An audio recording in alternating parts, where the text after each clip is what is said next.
Bonsoir tout le monde. C'est pour moi un immense plaisir de participer à cet 10e congrès de la vision de Rabat. L'OCT cornéenne, comme vous le savez, est en train de prendre une place de plus en plus importante dans l'exploration de la cornée. Et je vais essayer d'illustrer cela par plusieurs exemples cliniques. L'un des grands avantages de l'OCT, c'est de vous donner des données anatomiques directement, sans extrapolation, avec beaucoup moins d'artefacts. Comme vous le voyez ici, ceci est une image Scheimpflug d'un kératocone stade 4. Vous voyez que l'image n'est pas très nette, à la différence de l'image qui est obtenue par OCT où il y a beaucoup moins d'artefacts. D'ailleurs, quand on compare les données entre les données obtenues par tomographie et les données obtenues par OCT, c'est le sujet normal. Il y a une bonne corrélation entre les données. Mais par contre, sur les cornées anormales telles que le kératocone, vous voyez ici qu'il y a beaucoup de variabilité pour la pachymétrie et pour la kératométrie. D'ailleurs, les différences peuvent dépasser 110 microns pour la pachymétrie et 17 dioptries pour la kératométrie. Ceci est un exemple pour l'illustrer. Vous voyez un kératocone qui a un cross-linking. Donc, en post-opératoire, quand on va mesurer le point le plus mince, on va trouver 400 microns en utilisant le pentacam. Mais en OCT, en utilisant deux machines différentes, nous allons obtenir à peu près la même valeur, 366 microns, ce qui fait quand même une différence de 35 microns, ce qui est très significatif. L'autre grand avantage de l'OCT cornéenne, c'est de vous donner ce qu'on appelle des maps segmentées, c'est-à-dire des différentes structures de la cornée. Et sachez que sur les futures machines d'OCT, en plus du mapping épithélial, on va avoir un mapping de la couche de Bowman qui va nous donner encore plus d'informations très utiles. Donc, pour illustrer les avancées technologiques en matière d'OCT, donc là, vous voyez un cas de dégénérescence marginale pellucide en topographie. Donc là, c'est l'image OCT avec le Visanti. Vous voyez ici que nous avons seulement des cartes pachymétriques avec un diamètre qui est limité et un contraste qui est faible. Donc là, c'est l'OCT de Zeiss. Donc là, vous voyez, nous avons des images plus contrastées pour la pachymétrie. Et en plus, maintenant, nous en avons ce qu'on appelle des cartes épithéliales, comme vous le voyez ici. Et ça sur l'Opteview de dernière génération. Donc, nous avons des images qui sont beaucoup plus contrastées. Donc là, c'est la carte pachymétrique. Et là, on peut observer l'amincissement périphérique qui existe dans la dégénérescence marginale pellucide, ainsi que l'amincissement épithélial inférieur que vous voyez ici à 6 heures.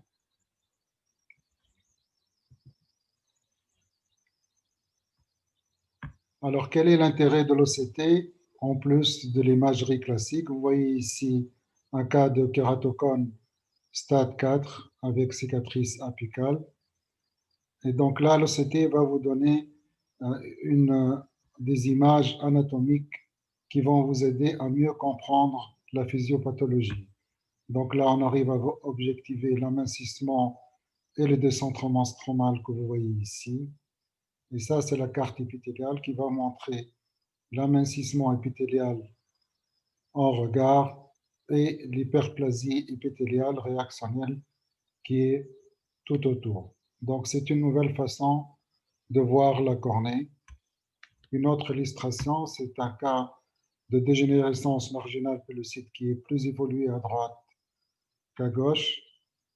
Et là, grâce à la technologie OCT, nous sommes capables justement d'objectiver cet amincissement périphérique stromal, mais aussi épithélial, comme vous le voyez ici.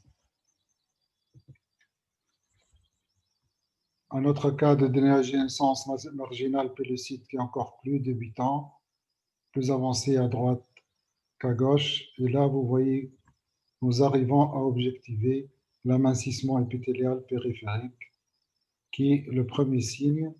Et vous avez ici au niveau du stroma un aspect qui est simple, qui est normal, à part un simple amincissement au centre. L'autre avantage de l'OCT, c'est dans la détermination du point le plus mince de la cornée. Comme vous le savez, c'est très utile parce que maintenant, nous pratiquons de plus en plus ce qu'on appelle un cross-linking customisé. Donc là, vous avez aussi un autre exemple de dégénérescence marginale pellucide. Et ça, c'est une image en pentacam. Donc le point le plus mince dans la carte pachymétrique, il est situé à ce niveau-là, pratiquement au centre. Et au niveau de la carte d'élévation en postérieur, elle est située à un autre niveau, ici en paracentral. Et comparé à l'OCT cornéenne, le point le plus mince est situé à un point qui est différent. Et donc actuellement, les gens qui font le cross-clicking customisé vont se baser beaucoup plus sur l'OCT cornéenne qui est fiable pour déterminer justement le point le plus mince. Et là, vous voyez la carte épithéliale qui vous montre le fameux émincissement épithélial qui pratiquement va mimer cette forme en pâte de crabe classique de la dégénérescence marginale pellucide. Un autre cas clinique pour illustrer l'intérêt de l'OCT. Donc, vous voyez un patient qui a un aspect assez suspect en topographie antérieure avec un astigmatisme non orthogonal, droite et à gauche, et des images suspectes sur l'élévation postérieure, à la fois sur l'ORB scan ainsi que sur le pentacam. Mais quand nous regardons l'OCT, elle est tout à fait normale, à la fois la carte pachymétrique à droite et à gauche, mais aussi la carte épithéliale que vous voyez ici. Et la topographie cornéenne, il n'y a pas de détection de kératocone et l'aspect qu'on voit ici, en fait, était dû à une mauvaise surface oculaire et le fait de mettre quelques gouttes de larmes artificielles, vous avez la topographie qui est complètement normalisée, comme vous le voyez ici. C'est aussi très utile dans les cas très limites. Vous voyez ici, nous avons une cornée qui est très plate avec une asymétrie. Vous voyez ici le rapport I-S, il est de 1 dioptrie 43. Et donc, quand on fait ici l'OCT cornéenne, vous avez une carte pachymétrique qui est normale à droite et à gauche, vous voyez le point le plus mince qui est décentré, mais surtout, vous voyez en périphérie cet amincissement épithélial circulaire. Donc, c'est une OCT aussi qui est très suspecte. Mais vu que la cornée était très plate et que les kératocones sur cornée plate sont extrêmement rares, nous avons décidé de surveiller.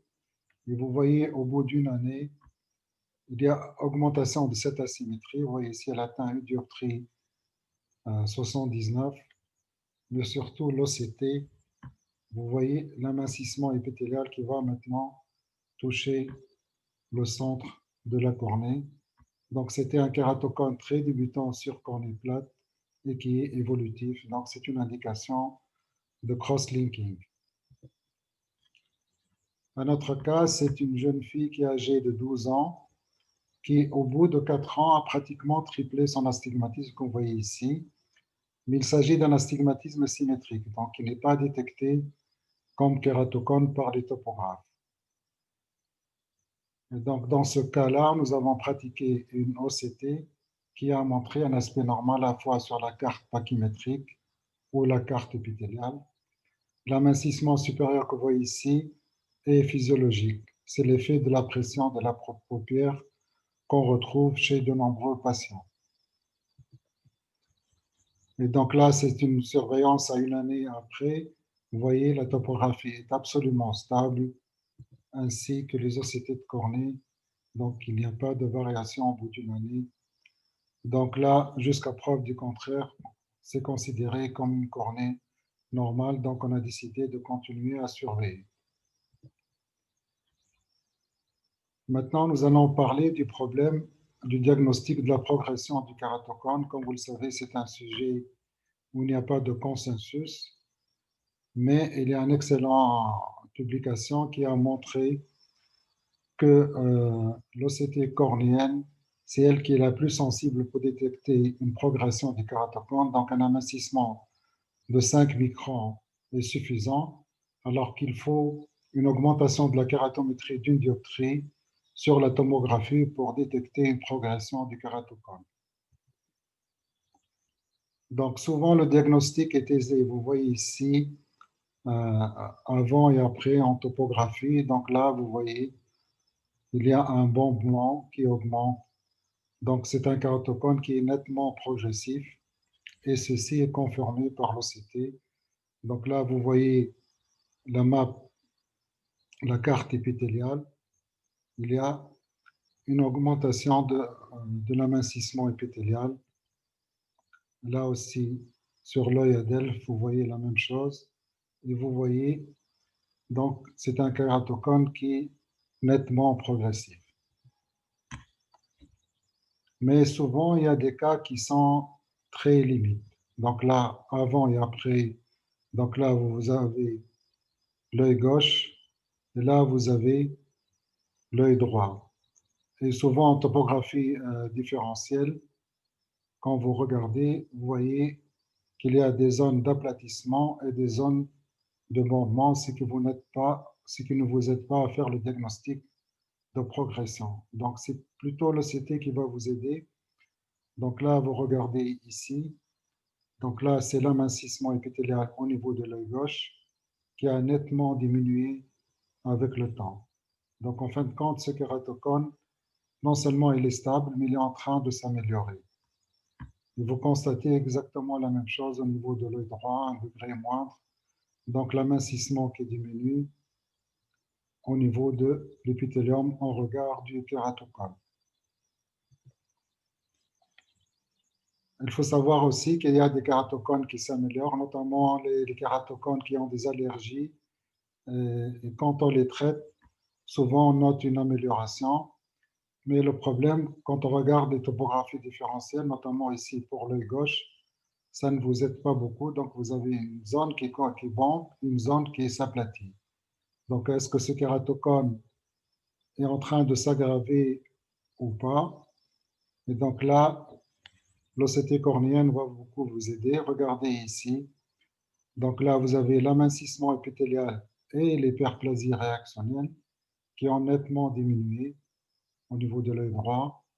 Et on constate la même chose au niveau de l'œil gauche. Regardez l'hyperplasie qui était importante ici, pratiquement disparue au niveau de l'œil gauche. Donc c'est un kératocone qui est en train de s'améliorer. Maintenant, nous allons discuter de la stabilité après cross-linking. Donc là, vous avez un patient avec des topographies pour détecter s'il y a ou pas une progression après cross-linking. D'habitude, le critère classique utilisé, c'est le Kmax, c'est-à-dire le méridien le plus bombé. Donc avant, c'était 45 dioptries et après année, c'est 48 dioptries. Donc théoriquement, c'est un kératocone qui a progressé. Mais quand on regarde la topographie différentielle, on note cette zone d'aplatissement qui est en regard du kératocone. Et donc, c'est l'OCT qui va vous donner la confirmation que ce patient est en train de s'améliorer. Donc là, regardez l'amincissement qui était diffus et qui devient beaucoup plus restreint ici. Donc, c'est un kératocone qui s'améliore et l'OCT va vous confirmer aussi la présence de la ligne de démarcation qui est un signe d'efficacité du cross-linking. Un dernier exemple, donc avant et après cross-linking, là aussi en topographie différentielle, des zones de bombement et des zones d'aplatissement. Et c'est l'OCT qui va vous donner la clé. Donc là, vous voyez ici l'hyperplasie et l'amincissement qui ont nettement diminué, comme vous le voyez ici. Donc là, le patient est en train de s'améliorer.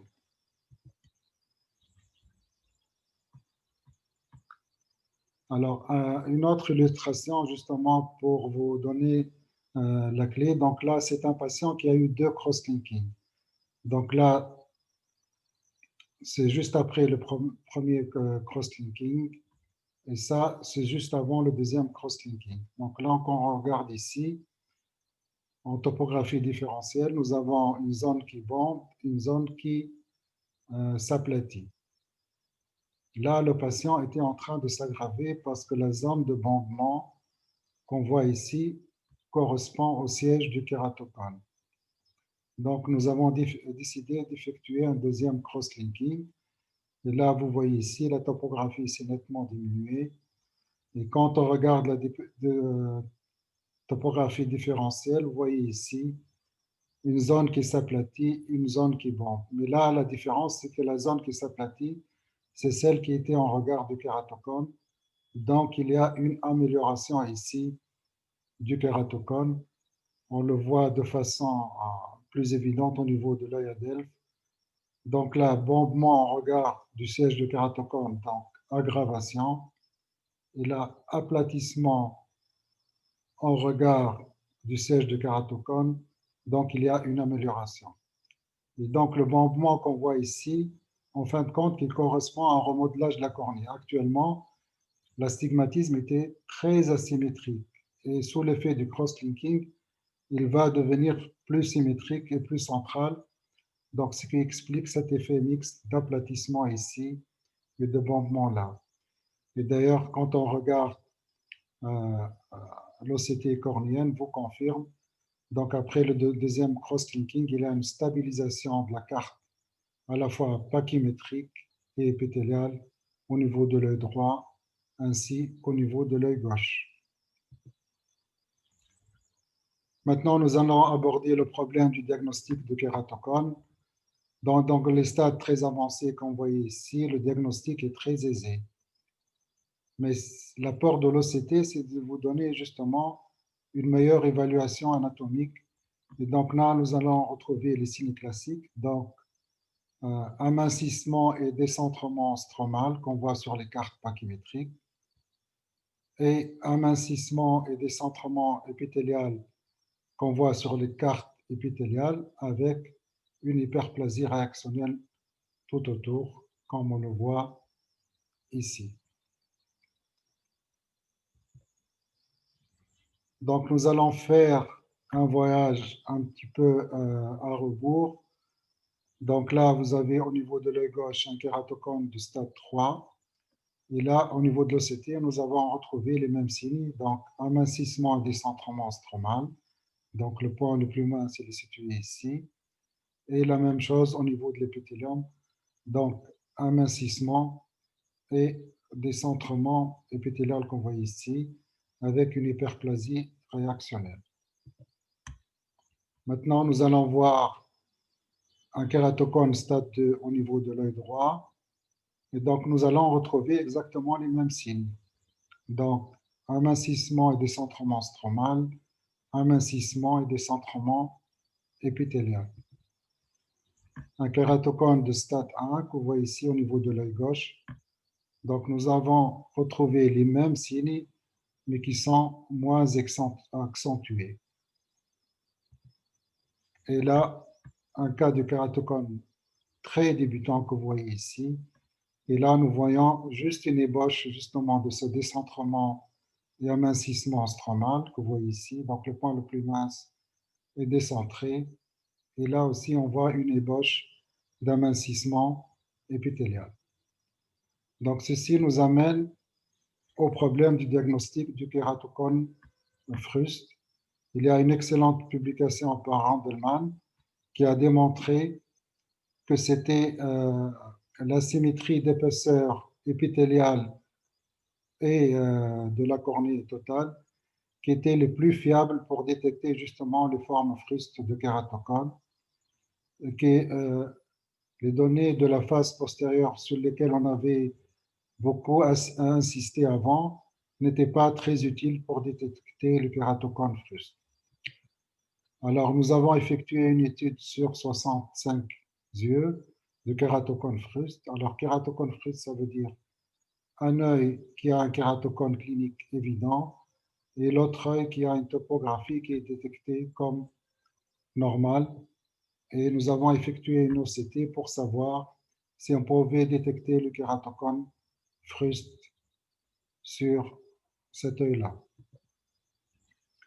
Alors, les signes que nous avons trouvés, c'était si vous avez une cornée très mince, en dessous de 455 microns, c'était un signe de kératocone, même si les autres paramètres étaient normaux. Mais sachez qu'il existe aussi des cornées normales qui sont très minces, mais elles sont extrêmement rares. Là, je vous montre un exemple. Donc, topographie normale, OCT cornéenne et carte épithéliale normaux, et même le pentacam, il est normal, comme vous le voyez ici. Un autre cas de cornée très mince, mais là, la tomographie est suspecte, à la fois la face antérieure et la face postérieure, c'est ici leur scan. Et même le pentacam vous dit que c'est un kératocone possible. Mais là, comme vous le voyez ici, la topographie est absolument normale, ainsi que l'OCT cornéenne, comme vous le voyez ici, à part juste que la cornée est très mince. Mais sachez que c'est des cas qui sont extrêmement rares. L'autre signe qu'on a trouvé, chaque fois que vous avez l'épithélium le plus mince en dessous de 40 microns, c'est aussi un signe de kératocone fruste. Donc vous voyez ce patient-là, tout est normal, à part qu'il a un épithélium très mince, diffus, comme vous le voyez ici.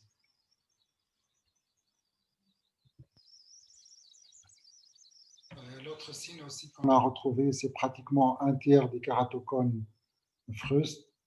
C'est le point le plus mince de la cornée qui est situé en dehors des 2 mm centraux. Donc, vous le voyez ici.